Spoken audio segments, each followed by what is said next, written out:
Okay. So thank you again for joining us for another Insider Call. I know it's the first time for some of you joining us today. It's been around 2 months since our last call. It was around mid-May. And back then, we shared our vision for the slider and calendar webparts.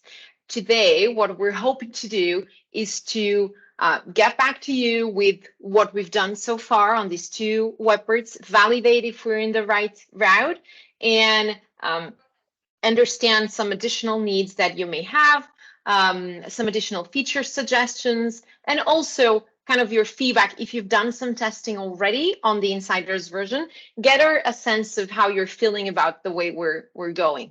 So joining me today, as usual, is Marco. Marco is going to be available to address any technical questions or to deep dive on any feature if you're interested on doing that. While I'm presenting, feel free to either write on the chat or keep your questions to the end, and when we'll do an open mic session. Okay, so for those who are joining us today for the first time, the goal of this community is to share new functionalities that we've been having that we want to add to BindTuning and to the BindTuning product suite. Traditionally, and for the past year, we've been focused on the BindTuning intranet solution, more particularly in the webparts. As we head into the rest of 2023, you will see more content on Automate 365 coming into these calls as well. We're not dropping intranet, of course. We will keep the evolution of the webparts, but you'll see additional information on enterprise-grade provisioning and how Automate 365 can help your business. Some housekeeping before we deep dive on calendar and sliders. So since our last call, we've done a couple of webpart releases, a couple of themes releases. Mostly they were small fixes and small improvements. There was one insider release on June 29, so exclusively for this group, already including slider and calendar. And last Friday, we did the second insider release. So if you go into your accounts now, you should see the latest versions, beta versions of these two new webparts. Next steps. So we hope to have slider and calendar available to the public later in July. We will be launching 3 webparts, so 2 versions of calendar, one slider, sorry. And our next insider call is scheduled for August 22nd, still to be confirmed the exact date, but certainly on that week, we hope to show you by then what's next after slider and calendar. So just a quick roundup of the improvements we've launched. So on themes, we've launched the new mobile menu panel. So if you're using BindTuning themes on a hub, until now you had in mobile different icons for your hub menu, and then the global navigation or the horizontal navigation and the side navigation or team side navigation. Currently, you have one single icon for everything. So we've kind of collapsed all menus in one, so providing a way better user experience. For webparts, we've done minor things on documents, people, and lists. I'm going to just highlight what we've done for lists. So we now support person and group data type columns and multiple metadata and lookup columns. So there were some requests submitted by either this inside community or customers in general about these 3 webparts, and we've launched a couple of small tweaks. What's next on these webparts? So a couple of things that were requested broadly, adding a title link, targeting subfolders in documents, enabling admins to group by. On people, the paging, we know that's an issue, so toggling off paging when there's, for example, just one person showing. Image gallery, support for multiple lists, and also the paging issue. Okay, so now on to what really brought us here today, so calendar and slider. On our last session in May 16, I think that was, we brainstormed a little bit about what we wanted calendar and slider to be about, right? These new versions, what functionality we needed them to bring. So let me start with slider and what we've accomplished so far. So Slider now supports 3 different data sources. The first one is Save to this webpage, which allows data creation or slider creation without a data repository, like a list, for example, as we had before. So making it way easier for content creators to just pick a picture, add a title, and there you go. You have a carousel showing like the picture of your next event or just a simple banner, right? We still support data from lists, and we will keep doing that. So you can either use a pre-existing list or you can create a new one. Currently, if you have tested your insider version with pre-existing lists, you may notice some issues with Markdown, right? So it's not completely done yet, but it's in progress and will be much better in our next iteration. If you're using lists, we will keep supporting multiple lists, supporting list views, and allowing you to do mappings for each layout so that you choose what fields populate which section, right? Now, the third source that we've launched, it's my favorite, and it's actually the most groundbreaking one, which is dynamic content. And what do we mean by that? We mean documents, news, site pages, events, all kinds of content that you now create natively in SharePoint. We want you to easily grab those as sources of your carousel. Up until today, you could do that with a smart slider, but that was way more advanced, right? It required some training in BindTuning. We want to make that super easy right now. So if I show you in this picture here, you'll see I pick the site where my news, for example, are stored, or my videos in this case. I pick the content type that I want to use, and voila, there we go. I can transform that into a slider, eventually even combining different content types from different sites. From a layout perspective, we've also launched some new layouts, so vertical split, full width, and card style. All of these are configurable. And when I say configurable, I really mean configurable. So you can change slider background color, captions, positioning, color, width, text position, text alignment. So there's a bunch of possibilities here in terms of configuration. Again, way easier than before, right? In terms of call to action, and this was something that was it was a favorite feature for many of us in, for example, lists or documents to some extent, smart tiles. Now we've brought that to slider, which is what do we want it to happen when you click on the slider? Do you want the slider to be just a static placeholder like a banner or something?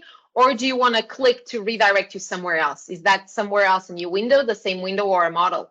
Right? And in the case of videos or news, for example, what you see here is the possibility for the end user to actually go through the content that's displayed on that slider in a model window. If it's a news piece or if it's a video, that's a way better user experience. What's next? What still isn't done in this version that you have in your account? So using the hub as your data source, we've enhanced filtering capabilities like saying, okay, I want events from these 3 sites, but I don't want all events. I want to be able to like granularly pick what's the events list or what's the category for my news post. We're still just grabbing all or grabbing nothing. We want to give you the possibility to really filter granular what that data source is. When the data source is add to the web page, so the simplest way of configuring BindTuning, we wanted to be able to add additional types of content, not just pictures or videos, and we want to make it easier to choose your image. Right now, you still need to input an URL. We want you to have like an image picker. You browse, you get your image either from your computer or from somewhere else. When data source is SharePoint list, we want to make mappings easier, especially if you're using a list that's a legacy list. We'll make our best to make that transition smooth. Okay, so let me show you really quickly what the new slider looks like. So I'm going to add one here.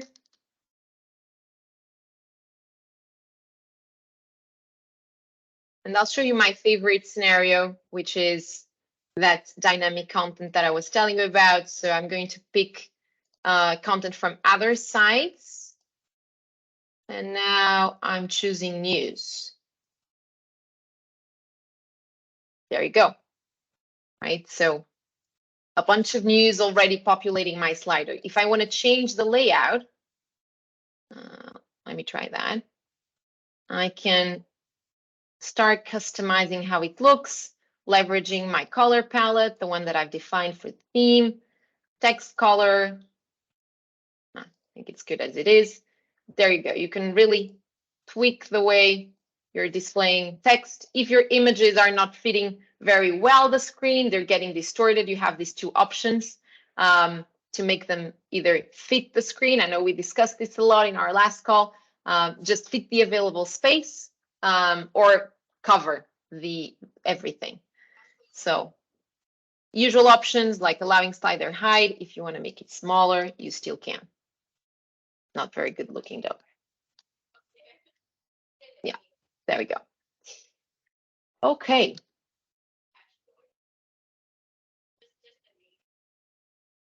Any questions so far, or comments or thoughts?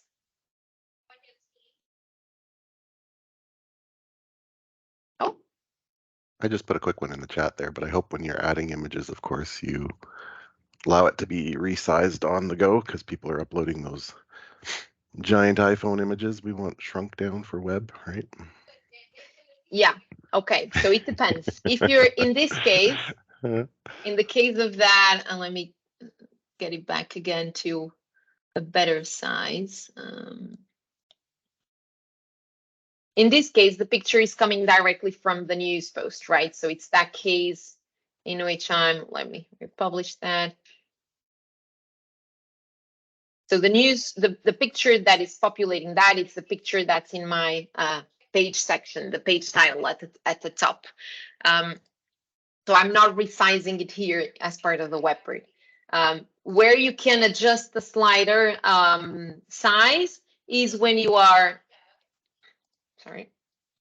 You just mentioned when you're adding, right? When you're on the add to web part and you choose an image. Yeah. Yes, exactly. But currently, that's what I was saying before. So currently, you need to input the URL here. See, give the image URL.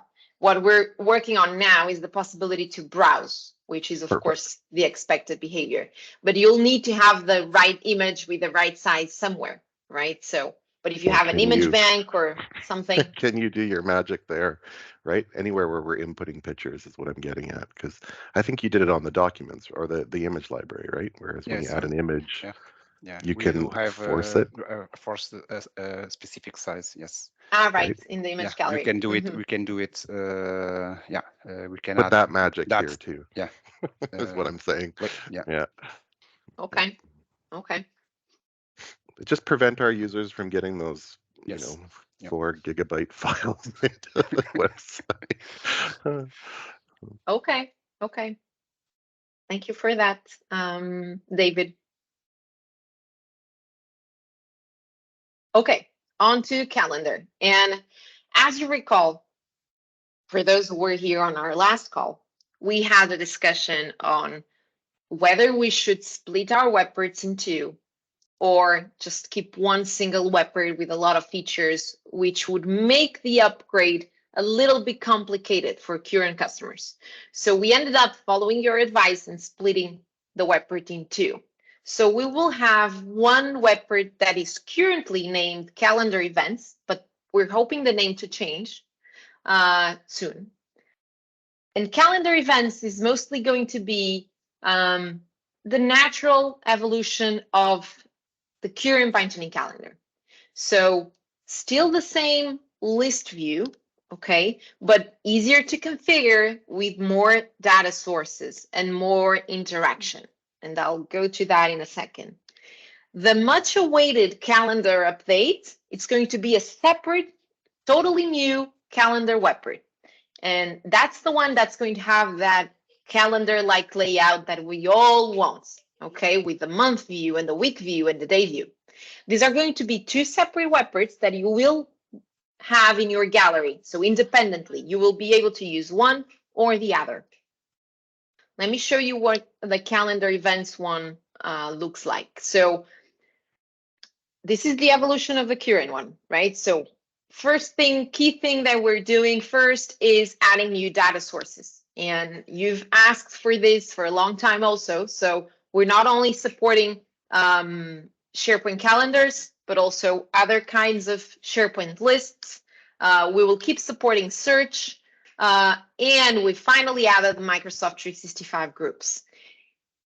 For all of these sources, so mostly events list, SharePoint list, Microsoft 365 groups, you'll be able to have more than one at the same time. So you can have 2 separate calendars from 2 separate sites, or you can have 3 lists from 3 totally different sites, or you can have 4 or 5 Microsoft 365 groups all gathered in the same view.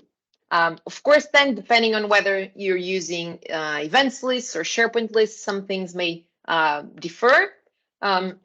One thing that is currently different is that if you choose to use events lists, you will be able to create that list of events from the webpage itself. Of course, if you're using a Microsoft 365 group, that group needs to exist already, right? So what our webpage is going to do is going to browse all the groups that currently exist. From a layout perspective, we're simplifying the current list layouts, because if you recall, the current calendar webpage has a bunch of layouts, but they're all a list.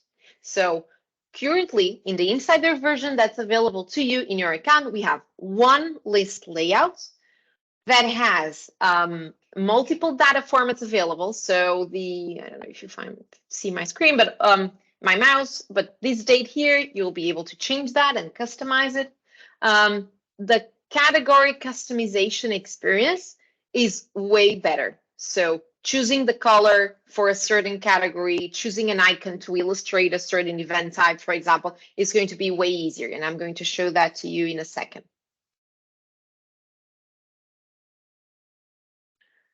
For admins, and when connected to any data source, admins will keep the same filters they had until now. The majority of them are available already. So time period, time range, number of events, and whether or not to include recurring events and all-day events. Other functionalities that are also relevant sharing at this stage. So the possibility to create an event from the webpage itself. So you'll have the button there available for people with editing permissions. Of course, depending on what is your data source, the event creation experience can be different. If you're connected to your Outlook, then you're taken to Outlook. If you're connected to the modern calendar events creation experience, then the modern event page opens for you to create the event. If you're using a SharePoint list, then you're taken to the regular list view to create, to enter your data. I'll show all of that in a second. Also available today. So there you go. That's the screenshot of the modern event page. Also available today, the possibility to join a Teams meeting. So if there is a Teams meeting associated with that event, you can join directly by clicking the Teams icon. Customizing the click action. So when you click on the event, you can either open a page with event details, or you can be taken to the entire calendar source. We also added audience targeting to this webpage. It was not working as it is now. So with the group enablement and all of that. So now it has been added here as well. What's still in the making? So new layout options. So we will have maybe one new layout in addition to the list layout. Still working on that. Pagination, which I know it's a very, very urgent request for everyone, because if you're using the tabular layout, it can get pretty long. So we know we need to do that. Event details opening up in a model. So the same thing I've shown for slider, we want to do it here as well. Download the ICS file, and then search and filter. We're still evaluating what other filters we want to make available to the admin and to the end user. Let me show you then how this one looks. in real life. And again, keep in mind that this is a very insider beta version, so some errors may occur. So there you go, choosing my calendar source at the beginning, events list, SharePoint list. I'll go with a SharePoint list, pick it from a different side. I think I'll use that one, existing list. There we go.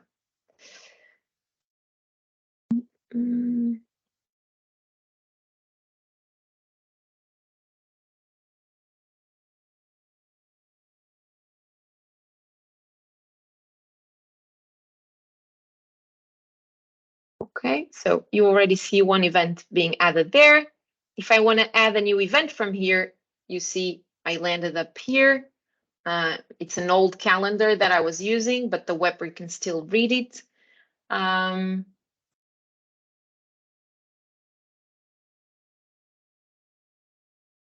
calendar settings, let me just increase here for 3 months so that we see more data. Okay, and now here on the layout, let me show you how this category customization has improved. So custom categories are supported. And I know I have something here on conferences. And custom, what was that? Customer feedback.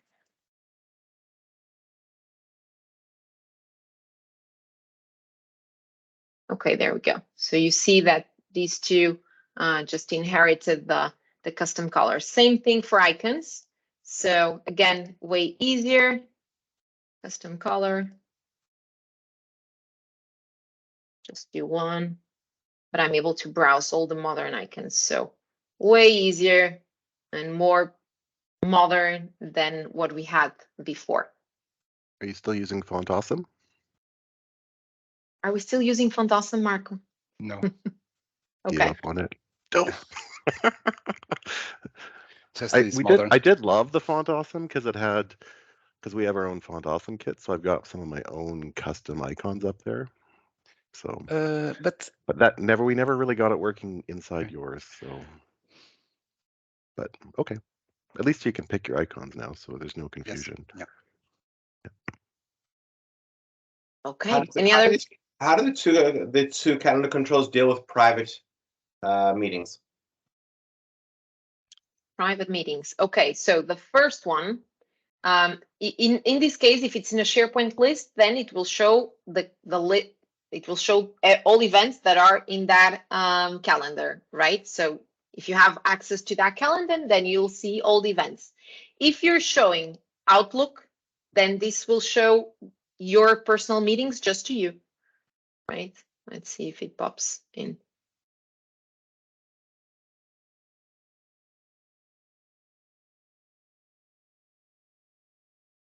There we go. So this is my meetings, but I'm the only one who see them. If Marco logs in and accesses the same page, he will see his own events. I won't see his events. Does this address the question? My thought is around resource calendars. So conference room, stuff like that, where you might have a meeting that's tagged as private. Okay. I don't know the answer for that. Marco, any idea? I don't think we have to investigate that. Okay, yeah. Resource calendars. Okay. Yeah, we'll get back to you on that. Okay. Thank you. Any other question?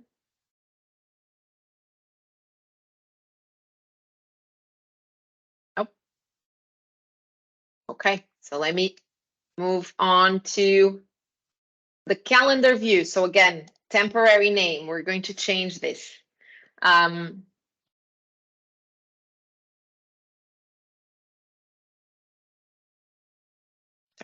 something happened there with the animation. So calendar view is what we've been expecting for a long time. So the monthly, weekly, daily view with an actual calendar layout. Same data sources as the calendar events webpart that I've just shown, with the exception of search. So we will still have events lists, SharePoint lists, Microsoft 365 groups, and my own calendar. For the layouts, that's where the news comes, right? So we'll have one calendar layout with 3 different views. So day, week, and month. And that's where we're now. We know there are requests for quarterly and yearly layouts, or views, but we will address those on a second or third iteration. Right. So how does this website work? The default view, whether it's day, week, or month, is predefined by the admin. But then the end user can use these controls here, so day, week, month, to swap or change to a different view, to choosing what works best for them, right? Same thing for the date picker, which is this thing here. So you can use, as an end user, you can navigate between different dates, and the calendar picker as well. So these things that you see here, currently I have here my personal calendar plus my team's calendar. So everything combined in one view. If I uncheck my calendar, I'll just see my team's events, right?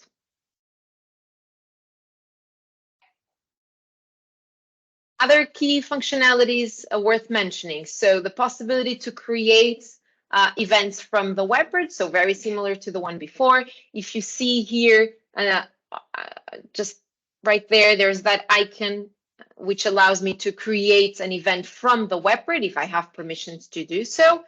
Currently, it only works when your data source is either Outlook or events, but we expect to expand this to lists as well, just like the other website version. Joining Teams meetings, currently only available in the day view, and audience targeting.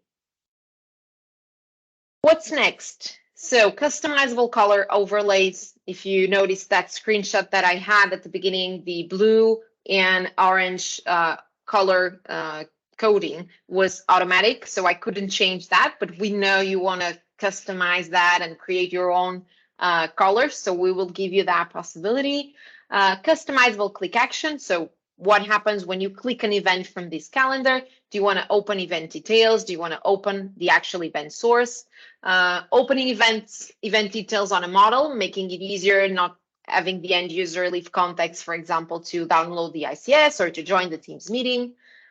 Creating events in SharePoint lists, I've mentioned that before. And then search and filter. We're still considering what makes sense for this specific view, because not sure if it will make sense for the end user to be able to filter and search on the monthly view, for example, but maybe. So if you have any thoughts on this, happy to take them with me. Let me show you then how this one works. And I'll use the same example. So the Office 365 group example, I'll show you how that comes up. Okay, so by default, it's showing my Outlook. Let me change here for Microsoft 365 group. Now I'll search for my Teams agenda. Okay, and then I can combine it. If I have display events from Microsoft 365 group, I can combine it with my calendar so that I see both of them together. Takes a little bit to load, but then it's perfect. There we go. So the date picker I was mentioning before, I can change between different weeks if I'm in a day or week view. Let me go back to the month one. Here I can untoggle my calendar and toggle it on. And here I can just switch between different views. These two, day and week, in the current Insider version are still not final. So they don't match the screenshots I've shown you before, but they will be more aligned with this, with what you're seeing here now. So there you go. You can hide that. Well, if you have less space on the page, you may not need them. So anchors, audience targeting, everything we've said before. How is it handling multi-day events? Is it spanning, or is each day get its? I think it is spanning. Yeah. Right, Marco? Do you want me to try that? You're muted, Marco. Thank you. The question was when you click on more events. No, multi-day. If it's like a whole week. Yeah. Oh no, or something. you for now you just can choose one day at a time. If I understood the question, so if you want to choose more than one day in the same view. Like if one of your calendar entries are like a multi-day event, let's say it's a Monday through Wednesday training. Yeah.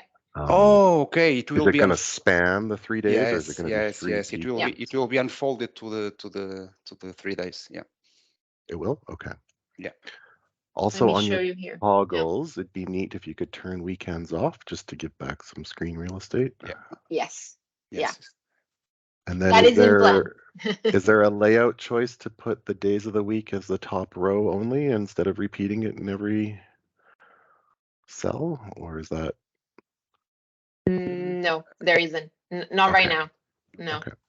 But you were mentioning, so this just having them here and not here at the. It just seems repetitive to see Monday 5 times on the page, but. Okay.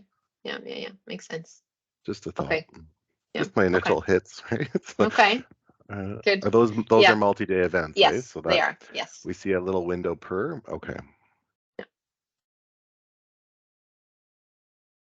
And actually, it's an example of a list, a regular list used here, right? I just meant to make sure that I was mapping the list columns right. So I had a start date. This was a project list or work progress tracker. And I have a start date and due date. I just mapped my fields here. So, but yes, it adds an entry every day. Okay, so that's everything I had to share today. Any I think thoughts? Martin has raised the hand. Go ahead, Martin. Okay. Hey, sorry I was late. Yeah, I just wondered where you were showing your calendar and then other calendars. What's the limit on the total number of calendars that you can overlay?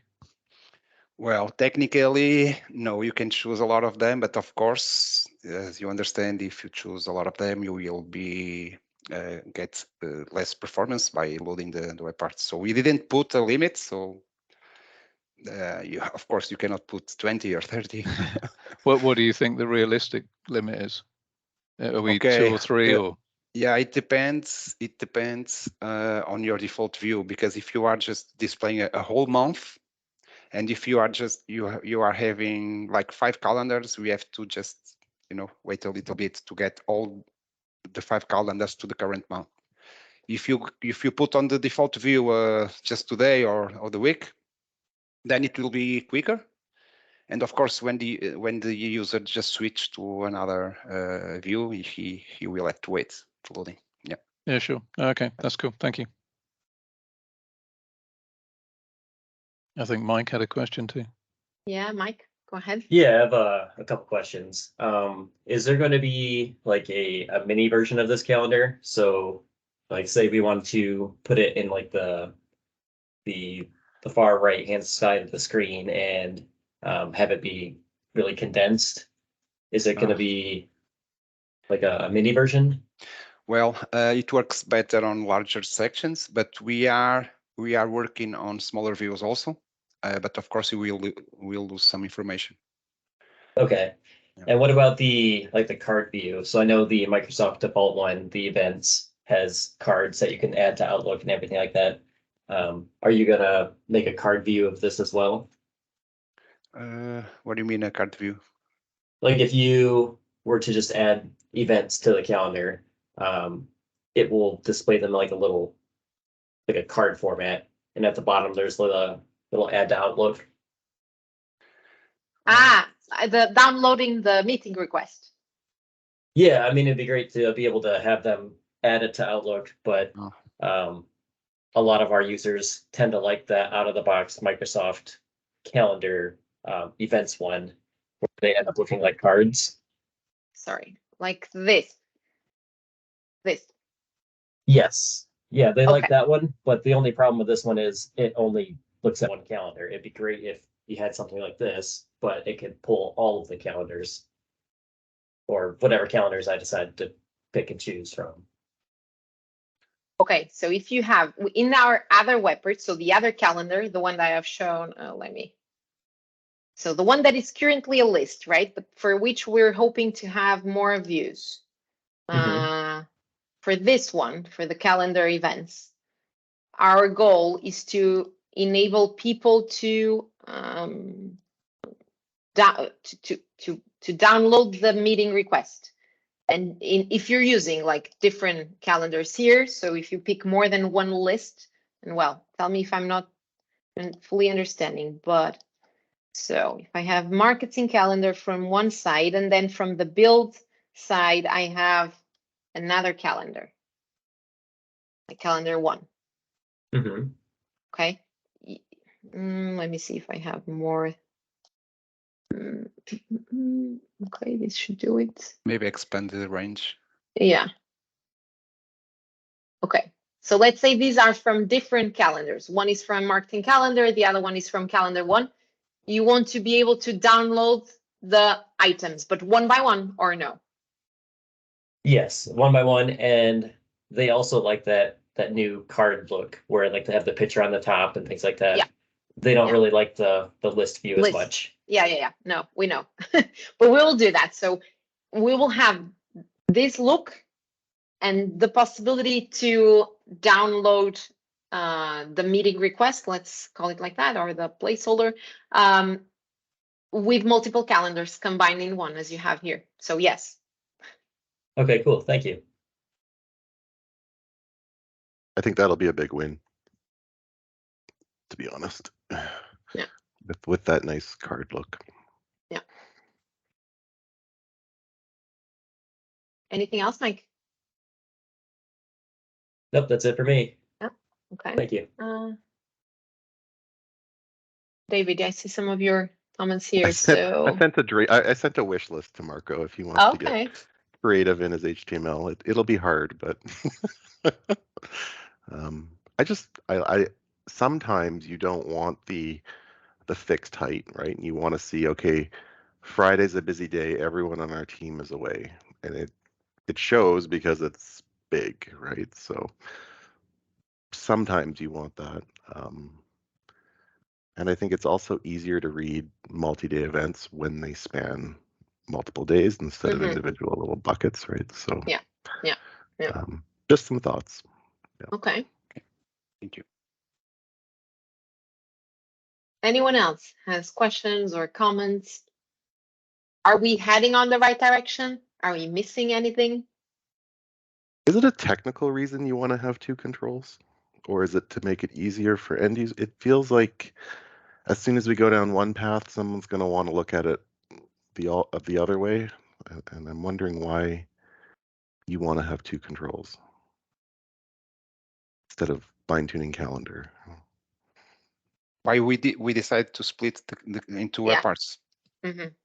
Yeah, because if you look at the settings panel, you can see that they are completely different, and the behavior is completely different. It would be very difficult, not for only for the implementation, but even to the end user to configure. And and we decided that it would be better to split in 2. Yeah. I think there was also a user experience thought around it. So people look for, one thing is displaying a calendar. And I think that when people think of calendar, they think about the Outlook calendar. So the monthly view or the weekly view, right? While the other, it's more around events and displaying like a list of events. And it could, one main difference is, for example, with the events one, with that card layout that Mike was just bringing up from the out of the box slide, right? You can have a list of past events because you're just highlighting what has happened in your company in the past quarter, right? And so we thought that when searching for the right control to do whatever you're trying to do, you would be searching for different things. So that was also why we decided to go this route. I'd suggest that you first name it very differently, right? And I'd also suggest you highlight the differences, because there's going to be a bit of, I don't know, fear of missing out when I'm picking which control I want, because I kind of want both. I don't know what I want, right? So I help your end users figure out why they want one versus the other. I do agree with the choice. I feel like it's going to be a sticking point, right? Like, why do I want this one, not the other one, right? So the other thing is, I showed you guys some of that Sapiens SharePoint stuff, where when we make an event, it sends a calendar invite to the user. If they click yes, then it shows them accepted. If they click cancel, it frees up the seat. You know, having an event have 20 seats and a team meeting. Has there been any thought on that? Because that's another third-party control we use that, I know. You know, we spend almost as much as we spend on you guys for. So we'd love to have that integrated and use one vendor, right? So I know. I know. There's a lot of work they do in there. I know. Yeah. But it is that same sort of secret sauce kind of idea that I think would be well integrated with your tool. So don't forget about that. No, I won't. I promise I have it in my list. We need to have like and I'm being super honest here, we need to level up all our webparts first before we can make them exceptional, you know? So first we need to get all of them to this very good modern experience. And then we'll go and deep dive on extra functionality. We're getting there, I promise. But to me, that would explain why I want an events control versus a calendar control, right? Oh, this is like an event, it's going to send things, it's going to, So, and we very well might use your events control on top of our Sapiens event list, right? Because it just makes a SharePoint list. So, anyway, good. Good thoughts as always. Actually, on your comment about the name, any suggestions on the name, how we should name them? Feel free to just add your ideas here to the chat. We're just doing a public consultation. I think events and calendar, but split, like events and calendar. You don't have an events calendar, you have the word events, or you have a calendar. But our old web part that display events, the old name is calendar. So you're going with the new name. Don't worry about old, right? When you upgrade, moving forward. No, very good advice. Very good advice. I think it would be the least confusing for a new customer sitting at the which control do I want to add? Okay, fair point. Yeah, but probably don't call it event list, because then you're guiding people down that, oh, it's just a list, which, you know, is either giving the impression of SharePoint list only, or list, something I always see in one particular format. So I think, as David says, calendar, events, and then however you choose to display it, at least you know the difference between the two. Okay. I see Anthony agreeing as well. So thank you, Anthony. Okay. Anyone else on the call wants to share any thought or request? No, we're good. Okay, awesome. So thank you so much again. If there's any afterthought, that, well, don't forget that the webparts are currently available in all of your accounts to be tested. Okay, so go in, experiment, make sure you're doing that on a separate environment, right? They're buggy, they're still in the making, but they'll be fully ready by the end of the month. So we'll keep you updated, and we'll see each other again in August for another call with fresh news. Thank you. Thank you. Perfect. Thank you. Have a great day. Bye-bye.